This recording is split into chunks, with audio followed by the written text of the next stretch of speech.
Concept Husnabad కూడా కరీంనగర్కే వస్తుంది. So ఏమనుకుంటున్నారు మీరంతా? చెప్పలేమన్నా. ఎట్లా ఎవరికి ఛాన్సెస్ ఉన్నాయి మీరు అనుకుంటున్నారు? ఇద్దరికి వినోద్ అన్నకుండా బండి సంజయ్ అన్నకు 50-50 ఉంటుందా? ఎంత రేషియో ఉంటుంది? మేబీ 50-50. ఎవరు వచ్చిన లీడు 30,000 లోపే. కాంగ్రెస్ సిచ్యువేషన్ ఏంటి మరి? సో వెల్చల్ రాజేంద్ర అనే వ్యక్తి కొత్త ఆయనే. సో ఒక క్యాండిడేట్కు అల్లురెడ్డి ప్రవీణ్కి ఇచ్చినా కూడా కొంచెం బాగుండేది. ప్రవీణ్ రెడ్డికి ఇస్తే కొంచెం బెటర్గా ఉండేది అనుకుంటున్నాను. ఖచ్చితంగా సంజయ్కి ఏమన్నా ఎడ్జ్ ఉంటుందా? సంజయ్ ఎడ్జ్ ఉంటుందా? వినోద్కి ఎడ్జ్ ఉంటుందా? ఇప్పుడున్న ప్రకారం కొంచెం అన్నకే బండి సంజయ్ అన్నకే ఉంటాయి. మీరన్నా నమస్తే. నమస్తే. ఎక్కడ కరీంనగరేనా? కాదు, మంచిర్యాల. మంచిర్యాల అంటే మీరు పెద్దపల్లికి వస్తుందా? పెద్దపల్లి ఎవరు గెలుస్తారా అక్కడ? పెద్దపల్లి వంశీ. కాంగ్రెస్. మీరంతా ఎక్కడమ్మా మీది?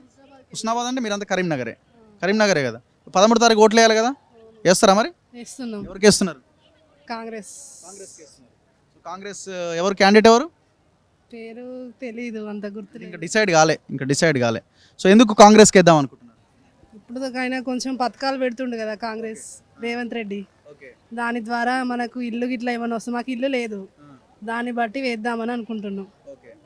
వల్ల ఇప్పుడు ఈ ఫ్రీ బస్సు ఇవన్నీ బాగానే ఉన్నాయా? బాగానే నడుస్తున్నాయా? నడుస్తున్నాయి, కాకపోతే కొంచెం ఇబ్బంది ఉంది. బస్సులు పెంచితే ఇబ్బంది పోతుంది. మీరేమనుకుంటున్నారు? మేము కూడా కాంగ్రెస్కే.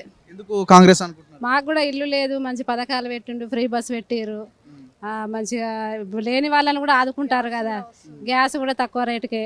500కి మీరు తీసుకుంటున్నారా? తీసుకున్నాం మేము. మళ్ళీ నెలకి మహిళలకు 2,000-2,500 అవి పెడతారు. మహిళలకు పావలా వడ్డీ లేని రుణాలు ఇస్తారు. పేదవారిని ఆదుకుంటేనే కదా అందరం బాగుంటాం. అందరం ఎప్పటికి ఇదే నిర్లక్ష్యం పనులే ఉండబట్టే. రేవంత్ రెడ్డి ఉన్నారు కాబట్టి వచ్చారు కాబట్టి ఇప్పుడు ప్రభుత్వం బాగుంది అనిపిస్తుంది, వాళ్ళకే ఓటేస్తుంది. కొంతమంది ఇక్కడ బీజేపీ బండి సంజయ్ గెలుస్తాడని కొంతమంది అంటున్నారు, ఒకరిద్దరు కార్ అని అంటున్నారు. కేసీఆర్ పార్టీ అవన్నీ మేము వేసినాం కానీ ఎవరేం మాకు పదహాలు లభించలేదు, అర్హులం కాలేదు మేము అసలుకి. అయిన వాళ్ళు ఉన్న వాళ్ళే అవుతున్నారు, లేని వాళ్ళు ఖాళీగానే ఉంటున్నాం. ఎక్కడ ఉన్న వాళ్ళకి అక్కడే ఉంటాను, పాత వాళ్ళం అయితే. అందుకనే మాకు రేవంత్ రెడ్డి సీఎం గారు ఇప్పటికీ ఉంటేనే మంచిగా ఉంది. ఇప్పటికి కూడా అతనికే ఓటేయాలి. మళ్ళీ ఆ కాంగ్రెస్ తరఫున ఉన్న అభ్యర్థి ఎవరు ఉంటారో వారికే ఓటేద్దాం అనుకుంటాను. ఎవరిని పెట్టినా వాళ్ళకే ఇస్తాం. గుర్తు మీకు ఇంపార్టెంట్. గుర్తు ఇంపార్టెంట్ అంతే. Thank you. నమస్తే అన్న. నమస్తే. ఎక్కడ మనది? నమస్తే రగన్న. నేను ఇక్కడే అన్న కరీంనగర్లో. ఎట్లా ఉందన్న ఇక్కడ ఎవరు గెలుస్తున్నారు? ఇక్కడ బండి సంజయ్ అన్న. బండి సంజయ్ అని అంటే మీరు ఒక్కరు అనుకుంటున్నారా లేకపోతే అందరు అట్లే? పబ్లిక్ టాక్ అట్లా ఉందన్న. అట్లే ఉంది. రీజన్ ఏంటి అంటే బండి సంజయ్? అంటే కేంద్రం నుంచి నిధులు తీసుకొచ్చింది కదా, డెవలప్మెంట్ ఉంది, సో అందుకని. మీరు మొన్న ఎమ్మెల్యేకి ఎవరికి వేసి రోడ్డు? వేసాం బీజేపీకి వేసారు. ఈసారి బీజేపీకి వేస్తారా? యా. ఎప్పుడు బీజేపీకి వేస్తారా లేకపోతే? బీజేపీ అన్న నాది.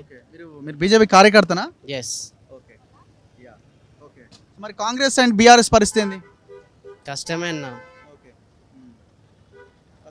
కష్టమే. ఎవరు సెకండ్ ప్లేస్ లో ఎవరు ఉంటారు?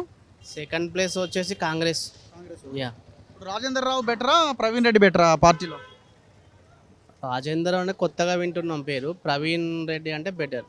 అంటే ఆల్రెడీ ఎమ్మెల్యేగా చేసిండు కదా తను, అట్లా అని బెటర్. Thank you. సో ఇట్లా మిక్స్డ్ ఒపీనియన్స్ కనిపిస్తూ ఉన్నాయి. మెజారిటీ అయితే చాలా క్లియర్గా బండి సంజయ్ పేరు ఎక్కువగా వినిపిస్తున్నారు. దానికి చాలా రకాల కారణాలు ఉన్నాయి. నమస్తే పెద్ద మనిషి. ఎక్కడ? ఏ ఊరే మనది? నిజామాబాద్. అక్కడ ఎట్లుందో ఏంటిది? అక్కడ ఎవరు గెలుస్తాడు? ఆడ బీజేపీ వచ్చేటట్టున్నది. బీజేపీ వస్తుంది ఆడ నిజామాబాద్లో. ఎవరున్నారు బీజేపీ తరఫున? అక్కడ ఊపి పట్టినది. ఎవరే క్యాండిడేట్ ఎవరు అంటున్నా? క్యాండిడేట్ అరవింద్ కదా. అరవింద్ కానీ ఆయన ఊపట్ల కొడుతుంది, వాళ్ళతో ఏం కదా. ఊపట్ల కొడుతుంది అందరూ అదే అంటారా? కాంగ్రెస్ మన జీవన్ రెడ్డి ఈ గ్యారంటీ. సో ఇది కరీంనగర్ బస్ స్టాండ్లో మనం చిన్న ఒక report, public opinion, public pulse ఎట్లా ఉంది అని తెలుసుకునే ప్రయత్నం మనం చేశాం. సో కరీంనగర్ నియోజకవర్గం విషయానికి వస్తే అయితే బండి సంజయ్ పేరు ప్రధానంగా వినిపిస్తున్నది. ఈ క్షణం వరకు కూడా కాంగ్రెస్ ఇంకా క్యాండిడేట్ని అనౌన్స్ చేయలేదు. ఒకటి, దాంట్లో 2 గ్రూపులు కనిపిస్తున్నాయి. రెండో విషయం, ఇక బీఆర్ఎస్ గురించి మనం కొత్తగా చెప్పాల్సిన అక్కర్లేదు. సో సెకండ్ ప్లేస్ ఎవరు అన్నది తేల్చుకోవాలి అని చాలామంది పబ్లిక్ చెప్తా ఉన్నారు.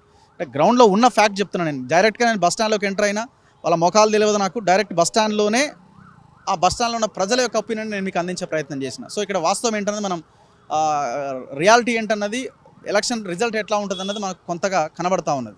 చూద్దాం మరి, ఇంకా 15 రోజులు ఉంది కాబట్టి, అది కూడా ఎక్కువ సమయం కాబట్టి రిజల్ట్ ఎట్లా ఉంటుంది, ప్రజలు ఎలాంటి తీర్పునిస్తారన్నది మనం భవిష్యత్తులో చూడాలి. కెమెరామెన్ పాషాతో రఘు, మన తొలి వెలుగు.